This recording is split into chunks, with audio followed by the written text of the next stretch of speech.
Hello friends, welcome to our YouTube channel.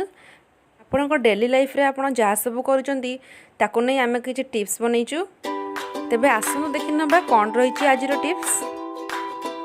आपण बेले बेले बिरी पिठा कला बेले देखिथिबे जे पिठा बहुत टाण हो जाए और खाइबा को जमा भी भल लगे नहीं। तेबे एथिबे आमे कौन करबा ना बिरी चाउल बाटला बेले सेथिरे किछि बेकिंग सोडा एवं किछि मेथी पकई ग्राइंडिंग करंतु।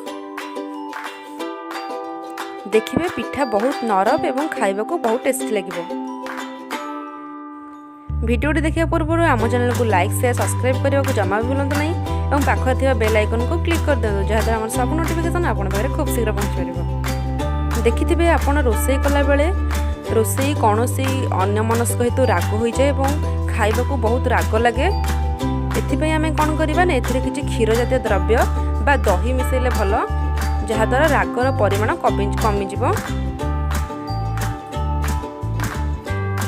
साधारणतः आपण घर तले चाउमिन बा पास्ता करती सेटा बेले बेले बहुत नालुआ नालुआ लगे और खाइबा को भल लगे और अठालिया लगे।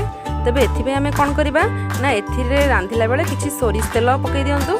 देखिबे चाउमिन बहुत बढ़िया लागिबो एवं एहाकु सिझेला परे ठंडा पानी रे धोई देबे। देखिबे चाउमिनटा बहुत बढ़िया लागिबो।